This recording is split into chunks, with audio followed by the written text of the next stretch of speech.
Friends, Excel in Education channel में स्वागत है। फ्रेंड्स, आज के इस वीडियो में हम लोग बात करेंगे लर्नर एंड लर्निंग प्रोसेस। ये आपका यूनिट 3 है नेट एजुकेशन के सिलेबस में, जिसमें हम ग्रोथ एंड डेवलपमेंट इसका कॉन्सेप्ट एंड प्रिंसिपल को डिस्कस करेंगे। तो ये आज आपका पहला जो है लेक्चर होगा।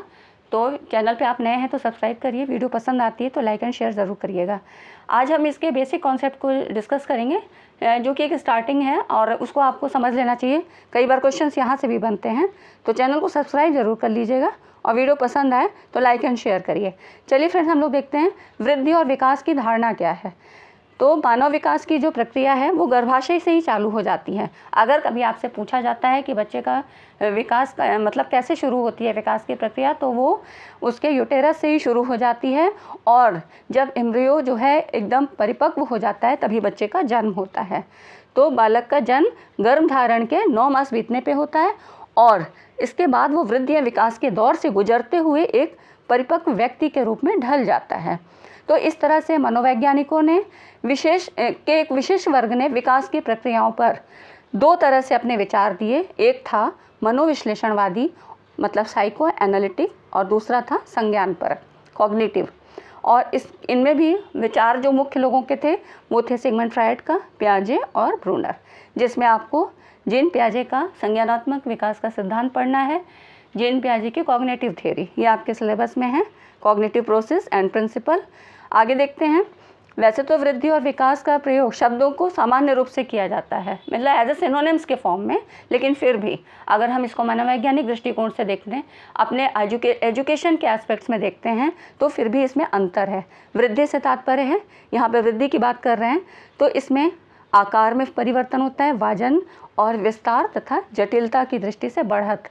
मतलब वृद्धि से मतलब हुआ आकार में भी चेंज होगा, आकार बढ़ेगा, वजन बढ़ेगा और विस्तार, शरीर का आकार बढ़ेगा, उसके शेप में चेंज आएगा और जटिलता, चीज़ें जटिल होंगी, जो इंटरनल फॉर्म्स हैं या एक्सटर्नल फॉर्म्स हैं वो जटिल हो जाएंगी। इस तरह से ये चीज़ें हमको दृष्टिगोचर होंगी, दिखाई देती हैं। तो ये वृद्धि के फॉर्म में होगा। और जबकि विकास का अर्थ क्या है? व्यक्ति का एक अवस्था से दूसरी अवस्था में प्रवेश हो जाना। तो यहाँ पर ये हो गया कि प्रवेश हो जाना। ये ध्यान देना होगा कि विकास की एक अवस्था से दूसरी अवस्था में पहुंचने के लिए आकार, वजन और विस्तार में वृद्धि आवश्यक नहीं है। अगर विकास का मतलब क्या हुआ कि अगर एक स्टेज से दूसरी स्टेज में ट्रांसफॉर्म हो रहा है तो वहाँ पर ये चीज़ें ज़रूरी नहीं है कि इनमें भी वृद्धि हो। वो जैसे कि मानसिक विकास में अगर बच्चा छोटा है तो उसका मानसिक विकास उतना डेवलप नहीं होता है, लेकिन एज बढ़ने के साथ साथ क्या होता है, उसके मानसिक विकास में वृद्धि होती है, सोचने समझने की क्षमता में वृद्धि होती है। तो इस तरह से ये अवस्था से दूसरी अवस्था में चेंज है। इस प्रकार वृद्धि का जो स्वरूप है वो परिमाणात्मक है, क्वांटिटेटिव है, और विकास का स्वरूप क्वालिटेटिव है। मतलब वृद्धि का परिमाणात्मक से मतलब कि उसको मेज़र कर सकते हैं, मापा जा सकता है, भार को मापा जा सकता है, लंबाई को नापा जा सकता है ना। ये सारी गतिविधियाँ दृष्टिगोचर होती हैं, दिखाई देती हैं, इनको मेज़र कर सकते हैं। जबकि विकास का स्वरूप इसको ऑब्जर्व किया जा सकता है, इसको खाली महसूस किया जा सकता है, देखा जा सकता है। तो ठीक है, ये हो गया इसमें डिफरेंस। आगे देखते हैं। व्यक्ति के परिपक्व हो जाने पर वृद्धि रुक जाती है, एक निश्चित समय आने पर वृद्धि रुक जाएगी, परंतु विकास की प्रक्रिया जो है कंटिन्यूअस चलती रहती है, वृद्धावस्था तक चलती रहेगी। और इस तरह से जो परिपक्वता होती है उसके जीन प्रभावों का परिणाम है। अधिगम व्यक्ति के उन ट्रेट्स का एक विकास है। अधिगम की बात की गई है तो यहाँ पर वंशानुगत विरासत, जो वंशानुगत उसको हेरिडिटी से प्रॉपर्टीज़ मिलती हैं, और पर्यावरण की अंतःक्रिया का एक कॉम्बिनेशन है। उसमें जो विद्यमान होता है वो इन्हीं दोनों का एक कॉम्बिनेशन होता है कि बालक का जो विकास हो रहा है वो उसके माता पिता के जीन्स के द्वारा जो मिला और जिस वातावरण में वो है, इन दोनों का इंटरेक्शन के द्वारा ही वो अधिगम की प्रक्रिया में आगे बढ़ता है। तो इस तरह से परिपक्वता और अधिगम में कोई भेद नहीं है, क्योंकि यहाँ पर क्या है, वृद्धि और विकास में आपको परिपक्वता को भी जानना चाहिए कि उसका किस तरह से रोल होता है। ये अधिगम में सहायक होते हैं। ऐसे ही जैसे कि किसी छोटे बच्चे को हम तुरंत ही पेन या पेंसिल नहीं पकड़ा सकते हैं, उसको पहले वर्बली ओरल फॉर्म में उसको सिखाया जाता है। लेकिन जैसे जैसे उसकी मसल्स थोड़ा मतलब बढ़ती हैं, आगे मजबूत होती हैं, तब पेंसिल्स उसको सिखाया जाता है, लिखना सिखाया जाता है और ड्राइंग सिखाई जाती है। इस तरह से उसका धीरे धीरे डेवलपमेंट होता है। तो यही मैच्योरिटी होती है कि मैच्योर हो रहा है, तब हम उसको एज के हिसाब से ही सिखाएंगे। ऐसे कभी भी कोई चीज़ नहीं सिखाई जा सकती है। तो बिना परिपक्वता के अधिगम का घटित होना संभव नहीं है। ठीक है, ये हो गई मैच्योरिटी की बात। अब यहाँ पर जो अवस्थाओं में परिवर्तन होता है वो किस तरह से होता है, कौन कौन से हैं। तो ये 4 प्रकार के परिवर्तन की बात होती है। आकार में परिवर्तन, चेंज इन साइज़, तो इसमें शरीर का वजन बढ़ जाता है। जबकि मानसिक दृष्टि से देखिए 2 तरीके से बात की गई है, एक शारीरिक और एक मानसिक। तो मानसिक दृष्टि से उसमें स्मरण शक्ति, मेमोरी, शब्दावली, प्रत्यक्षीकरण, तर्क और निर्णय, इन सब की क्षमता में वृद्धि होती है। तो ये हो गया चेंज इन साइज़। अनुपात में परिवर्तन, चेंज इन प्रोपोर्शन कैसे होता है, व्यक्ति के डील डॉल गठन और विभिन्न अंगों के अनुपात में तब्दीली होती है। जैसे पहले बच्चा छोटा होता है, उसके छोटे हाथ पैर होते हैं, फिर धीरे धीरे बड़े हो जाते हैं। और मनोवैज्ञानिक दृष्टि से बात करें तो वो अपनी अतिकल्पना की दृष्टि से उठकर वास्तविकता को समझने लगता है, मतलब रियलिटी के फॉर्म में आ जाता है। तो इस तरह से विकास की अवस्था के अनुकूल उसकी अतिकल्पना में कमी होती है। ठीक है, और वास्तविकता को समझने की प्रवृत्ति में वृद्धि होने लगती है। अब नेक्स्ट हम 2 पॉइंट और देखते हैं। पुरानी आकृति में विलोप, ये कैसे होता है, जैसे कुछ ऐसी ग्लैंड्स होती हैं और जैसे बाल, दांत, आँख, नाक, कान, इन सब की आकृति और मानसिक क्षेत्रों में तुतला कर बोलने या इस तरह से इसमें चेंजेस आ जाते हैं। तो जो पुराने आकृति होती है उसमें चेंज आ जाते हैं, दूध के दांत टूट जाते हैं, नए दांत निकल आते हैं। और इस तरह से एक थाइमस ग्लैंड होती है, यहाँ पर देखिए थाइमस ग्लैंड है। ये क्या होता है कि एक अंतःस्रावी ग्लैंड है जो 18 वर्ष तक विकसित होती है और फिर धीरे धीरे इसका डिके हो जाता है, मतलब ये इसका लॉस हो जाता है। तो इस तरह से ये ऐसी है ग्लैंड जिसका कि लॉस हो जाता है, इसी के कारण बुढ़ापा आता है, थाइमस ग्लैंड। ठीक है, तो इस तरह से ये कुछ चीज़ें ऐसी होती हैं जो इनका विलोप हो जाता है। और इसी का अपोजिट भी होता है। चौथी है नई आकृतियों का अधिग्रहण। कुछ स्थान पे कुछ चेंज हो जाता है, सिर के बाल, छाती और कूल्हों, मतलब कुछ ऐसे ऑर्गन्स होते हैं जिनमें चेंज आ जाता है, नया शेप आ जाता है। लेकिन और इसको हम अगर साइकोलॉजिकल फॉर्म में देखते हैं, मनोवैज्ञानिक दृष्टि से, तो व्यक्ति के आचरण, उसकी नैतिकता और मानसिकता में परिवर्तन ये दिखाई देने लगता है। तो ये वृद्धि और विकास के पक्ष में हुआ। अब हम इसमें अंतर देखते हैं। तो यहाँ पर ये देखिए कुछ पॉइंट्स में अंतर है, अलग अलग कलर से मैंने डिनोट कर दिए हैं ताकि आपको समझने में दिक्कत ना हो। अब यहाँ पे देखिए वृद्धि और ये विकास। ठीक है, तो वृद्धि शब्द क्या है, परिमाण संबंधी परिवर्तन इसमें प्रयुक्त होता है। जैसे बच्चे के बड़े होने के साथ आकार, लंबाई, ऊंचाई, भार, इन सब में परिवर्तन को वृद्धि कहते हैं। तो ये हो गई वृद्धि की बात। ठीक है, तो मतलब क्वांटिटेटिव चेंज हमने पढ़ा था। अब विकास क्या है, वृद्धि की तरह परिमाण संबंधी परिवर्तनों को व्यक्त न करके ऐसे सभी परिवर्तनों के लिए प्रयुक्त होता है जिसमें बालक की कार्यक्षमता, कार्यकुशलता और व्यवहार में प्रगति होती है। मतलब वृद्धि नहीं होती है कि जो इस तरह से भार में या अनुपात में वृद्धि हो, लंबाई में वृद्धि हो, ये ज़रूरी नहीं है। लेकिन उसकी जो कार्यकुशलता है, उसकी जो मतलब उसमें कार्य करने की क्षमता है, कार्यकुशलता है, और उसका जो बिहेवियरल चेंज होगा वो दिखाई देगा विकास के पक्ष में। तो ये हो गया वृद्धि और विकास में अंतर। अब दूसरा पॉइंट है, वृद्धि एक तरह से संपूर्ण विकास प्रक्रिया का चरण है और विकास के परिमाण और तादाद संबंधी पक्ष के परिवर्तनों को वृद्धि कहा जाता है। तो ये क्या है, एक वृद्धि जो है विकास का ही एक अंग है। विकास मतलब एक बड़े फॉर्म में है और वृद्धि उसी का ही एक छोटा फॉर्म है। विकास सब अपने आप में एक विस्तृत अर्थ रखता है, वृद्धि इसी का ही एक भाग है। ये व्यक्ति में होने वाले सभी परिवर्तनों को प्रकट करता है। ठीक है, तो इस तरह से ये वृद्धि और विकास में अंतर है। तीसरा पॉइंट है, वृद्धि शब्द व्यक्ति के शरीर के किसी भी अवयव तथा व्यवहार के पहलू में होने वाले परिवर्तन को प्रकट करता है, मतलब वृद्धि दिखाई देगा।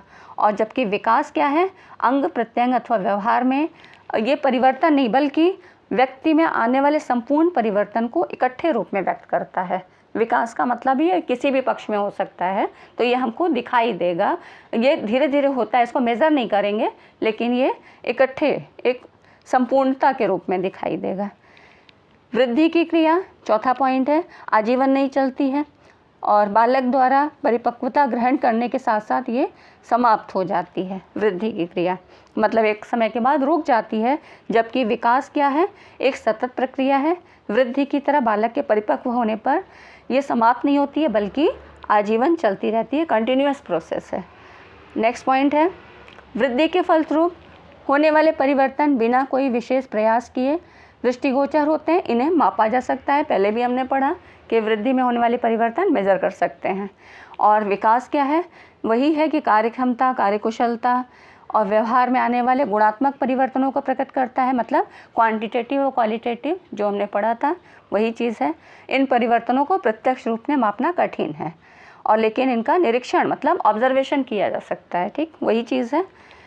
ये इसलिए बताया जा रहा है आपको क्योंकि कई बार क्या होता है, ये पिछले क्वेश्चंस में आ भी चुके हैं, प्रीवियस ईयर क्वेश्चंस में, कि ऐसे ही कुछ 6-7 पॉइंट आपको दे दिए जाएंगे और उसमें ये कहा जाएगा, नेट में तो वैसे भी क्वेश्चन ऐसे ही आते हैं, डायरेक्ट क्वेश्चन नहीं आते हैं, तो आपको ये पूछा जाएगा कि इनमें से कौन कौन से लक्षण ये वृद्धि के अंतर्गत आते हैं अथवा विकास के अंतर्गत। अगर आपको ये नहीं कैरेक्टरिस्टिक पता होंगी तो वहाँ पे भी गलत होने की संभावना है। इसलिए इन चीज़ों को एक बार पढ़ लेने से ये भली भांति दिमाग में बैठ जाएंगी। नेक्स्ट है इसका छठा पॉइंट है, वृद्धि के साथ साथ सदैव विकास होना भी आवश्यक नहीं है। जैसे मोटापे के कारण एक बालक के भार में वृद्धि हो सकती है, परंतु इस वृद्धि से उसकी कार्यक्षमता और कार्यकुशलता में वृद्धि नहीं होती है। इस तरह से उसकी वृद्धि विकास को साथ लेकर नहीं चलती है। मतलब ये ज़रूरी नहीं है कि अगर वृद्धि हो रही है तो विकास भी हो, कि वृद्धि वो सही उस पर हो रही है, उसको कुछ प्रॉब्लम की वजह से भी हो सकती है। दूसरी ओर विकास भी वृद्धि के बिना संभव हो सकता है। जैसे कुछ बच्चों की ऊंचाई, आकार और भार में समय गुजरने के साथ साथ कोई विशेष परिवर्तन नहीं दिखाई देता है, परंतु उनकी कार्यक्षमता और शारीरिक, मानसिक, संवेगात्मक इन सब योग्यताओं में बराबर प्रगति होती रहती है। जैसे कि कोई 18 साल का बच्चा है लेकिन उसकी हो सकता है हाइट उतनी ज़्यादा ना हो और वो छोटा रह जाए, लेकिन फिर भी उसकी जो वर्किंग पावर है, जो उसकी क्षमताएं हैं, मतलब उसकी जो क्वालिटीज़ हैं, काम करने की जो क्षमता है, व्यवहार कुशलता है, वो उसी हिसाब से हो, तो ये कोई ज़रूरी नहीं है। ठीक है, तो इस तरह से ये इसके इतने पॉइंट हो गए। अब आगे देखते हैं वृद्धि और विकास के सामान्य सिद्धांत और विशेषताएं, ये भी ज़रूरी है जानना।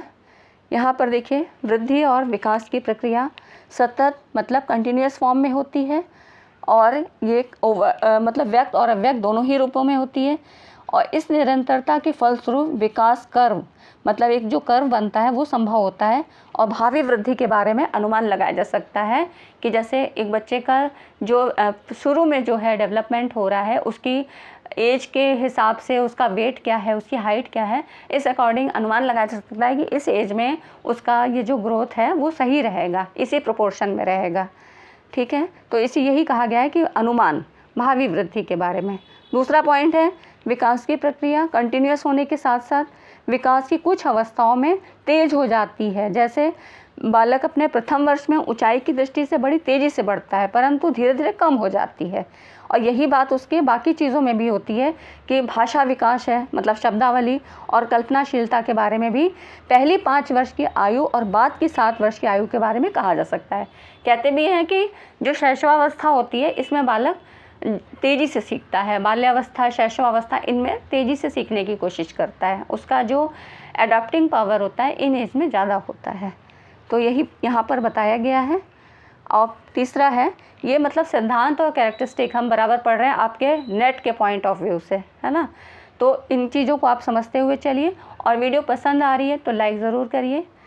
आगे देखिए, विकास की प्रक्रिया एक पैटर्न के अनुसार चलती है, मतलब शारीरिक दृष्टि से यह सिर पदाभिमुख दिशा अर्थात सिर से पैर की ओर, ये याद रखिएगा, सेफेलोकॉर्डल डायरेक्शन में बढ़ती है, सिर से पैर की। जबकि मानसिक क्षेत्र में ये मूर्त से अमूर्त चिंतन की क्षमता में वृद्धि के रूप में प्रकट होती है। देखिए, 2 तरह के डायरेक्शन होते हैं, सेफेलोकॉर्डल और प्रॉक्सिमोडिस्टल। इसमें क्या होता है, सेफेलोकॉर्डल, इसमें क्रम का विकास लंबवत रूप में लॉन्गिट्यूडनल डायरेक्शन में होता है, मतलब सिर से पैर की ओर होता है। सबसे पहले बालक अपने सिर और भुजाओं की गति पर नियंत्रण करना सीखता है। उसके बाद फिर वो टांगों को उसके बाद ही बिना सहारे खड़े होकर चलना सीखता है। पहले क्या होता है, उसको गोद में लिए रहते हैं तो वो अपना सिर घुमाता है, जिधर से आवाज़ आ रही है उस तरफ वो देखना शुरू करता है, उसका मूवमेंट इस तरह रहता है।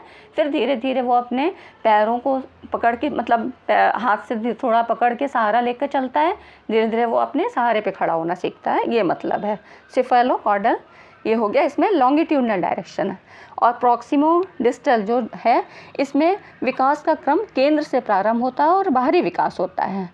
जैसे पहले रीढ़ की हड्डी का विकास होता है, उसके बाद हाथ की उंगलियों का, और इसके बाद पूर्ण रूप से संयुक्त विकास होता है।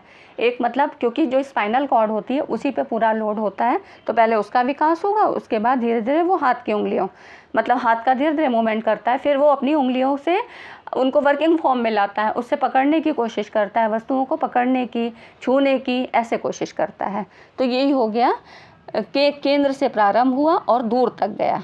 ठीक, तो ये दोनों समझ लीजिएगा, क्योंकि यहाँ से भी क्वेश्चंस बनते हैं। आगे देखते हैं। विकास की प्रक्रिया आमतौर से सामान्य से विशिष्ट की ओर बढ़ती है।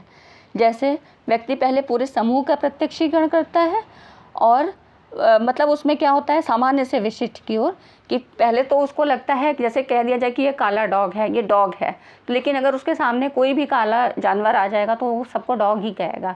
लेकिन जैसे जैसे एज बढ़ती जाती है तो फिर वो विकास की अवस्था के अनुसार उसमें भेद करना जान लेता है।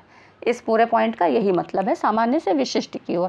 पहले एक उसको जनरल कॉन्सेप्ट बनाया जाता है, फिर धीरे धीरे वो एक स्पेसिफाई फॉर्म में उसको ऑब्जर्व कर लेता है। विकास दो दिशाओं में संपन्न होता है।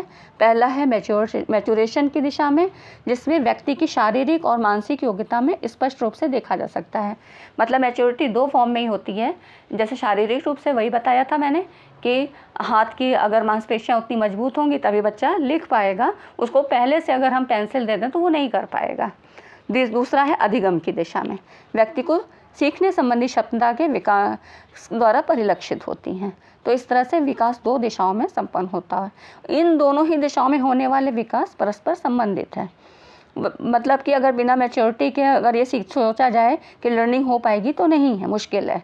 विकास की इन दोनों ही दिशाओं में व्यक्ति के व्यवहार में परिवर्तन होता है, किंतु परिपक्वता के आधार पर घटित परिवर्तन सहज रूप से बिना प्रयास के होता है। जैसे अगर मैच्योरेशन फॉर्म में अगर कोई परिवर्तन होगा कि मसल्स में चेंज हो रहा है, मानसिक विकास में चेंज हो रहा है, तो इसमें कोई आपको एफर्ट नहीं करना पड़ेगा, कोई प्रयास नहीं करने पड़ेगा। लेकिन लर्निंग में क्या होता है कि लर्निंग में उसमें प्रयास करना पड़ता है। मैच्योरेशन के फॉर्म में ही जितनी मसल्स मजबूत हैं या आपका मानसिक विकास, तो उसमें सीखने के लिए आपको प्रयास करना पड़ता है, सीखना पड़ता है अधिगम के फॉर्म में। तो ये व्यक्ति का प्रयास इसके लिए आवश्यक होता है। नेक्स्ट है, विकास की दर में पाई जाने वाली व्यक्तिगत भिन्नता लगभग समान रहती है। जैसे बुद्धि बढ़ती है किंतु बुद्धि लब्धि समान रहती है। इस तरह से एक कुशाग्र बुद्धि वाला बालक आमतौर से कुशाग्र, और जो मंदित मना बालक होता है वो मंदित ही बना रहता है। तो इस तरह से इंडिविजुअल डिफरेंस इसमें रहता है। व्यक्तित्व के विभिन्न पक्षों में विकास की दर भिन्न भिन्न होती है। जैसे किशोरावस्था में क्या होता है कि कल्पनाशीलता का विकास होता है, तर्क की क्षमता होती है, जबकि बाल्यावस्था में क्या होता है, खेलने की प्रवृत्ति प्रबल होती है, जिज्ञासु प्रवृत्ति होती है। बालक हर चीज़ पूछता है, अपनी जिज्ञासाओं को शांत करता है। तो इस तरह से ये इसमें चेंज होते हैं। विकास की प्रत्येक अवस्था की अपनी एक पहचान बन जाती है। जैसे शैशवावस्था, बाल्यावस्था और किशोरावस्था। शैशवावस्था पूर्व प्राथमिक शिक्षा की अवस्था होती है, इसमें बालक उतना एफर्ट नहीं कर पाता है, उसको खाली बताया जा सकता है, वो याद कर सकता है, स्मरण शक्ति तेज होती है। बाल्यावस्था में क्या होता है, बालक की जिज्ञासा, कल्पनाशीलता और वो खोजपूर्ण प्रश्नों की, वो मतलब पूछना चाहता है क्यों हो रहा है, कैसे हो रहा है, ये सारे प्रश्न उसके मन में आते हैं। किशोरावस्था में उसमें काफ़ी सारे चेंजेस होते हैं, शारीरिक भी चेंज होते हैं, बौद्धिक, सामाजिक और कई तरह के चेंजेस से दिखाई देते हैं। उससे वो क्या होता है, ट्रांजिशन फॉर्म में आता है। इसीलिए किशोरावस्था को क्या है, ट्रांजिशन स्टेज भी कहा गया है। तो ये इसीलिए कहा गया, एक पहचान बन जाती है। आगे है, विकास प्रक्रिया को 3 प्रकार की मान्यताओं द्वारा प्रायः स्पष्ट किया जाता है। प्रथम वह मान्यता जिसमें बालक को एक्टिव प्राणी के रूप में लिया जाता है। दूसरा जिसमें इनएक्टिव फॉर्म में माना जाता है और उसकी वास्तविकता को उसके पर्यावरण में केंद्र समझाता है। तीसरी जिसके तहत बालक के अंतःक्रियात्मक प्राणी के रूप में उपकल्पित किया जाता है। इस तरह से ये जो है इसकी स्टेजेस हैं। ठीक है, अब अगला है विकासात्मक प्रक्रिया प्रत्यक्ष परख होती है। मतलब इसमें क्या होता है कि शारीरिक तालमेल, समय परिप्रेक्ष्य और यथार्थ से विभेद, इन सब में परिवर्तन दिखाई देता है, प्रत्यक्ष होती है कि व्यक्ति जो है अपना एक कोऑर्डिनेशन, एक आइडेंटिफिकेशन अपना बना के चलता है। तो ये हो गई विकास की प्रक्रिया में होती है, वृद्धि का इसमें कोई रोल नहीं है। आगे देखते हैं, विकास के बारे में भावी कथन संभव है। ये कहा जा सकता है जैसे छोटे बच्चे अगर कुछ खेल में ऐसे पजल्स गेम लेके बैठे हैं और उसने कुछ ऐसा बना दिया, तो उसको ये कहा जाएगा कि हो सकता है ये आगे चल के इंजीनियरिंग के फॉर्म में जाए, या उसकी लंबाई चौड़ाई बहुत अच्छी है, वो अच्छी हाइट का है, अच्छा उसका ग्रोथ है, तो कहते हैं कि ये डिफेंस में जा सकता है। इस तरह से भावी कथन, तो व्यक्ति के वर्तमान वृद्धि दर को सामने रखकर विकास संबंधी लक्षणों के संबंध में भविष्य कथन, यही है प्रेडिक्शन। अब वो संभव है या नहीं है, लेकिन ऐसा अनुमान लगाया जाता है। अब पियाजे ने विकासात्मक परिवर्तन के 4 कारक बताए थे: परिपक्वता, अनुभव, सूचनाओं का संप्रेषण और साम्यावस्था। तो जो 3 कारक हैं इनके मनोवैज्ञानिकों ने चर्चा की है पहले, लेकिन जो चौथा है साम्यावस्था, ये पियाजे ने ही दिया है। और ब्रूनर ने 3 स्टेज बताई थी, इनेक्टिव, आइकॉनिक और सिम्बोलिक। ठीक है, तो ये जो है ये 3 स्टेजेस थी जो कि ग्रोथ एंड डेवलपमेंट से ही संबंधित है और आपको पढ़नी है पियाजे की।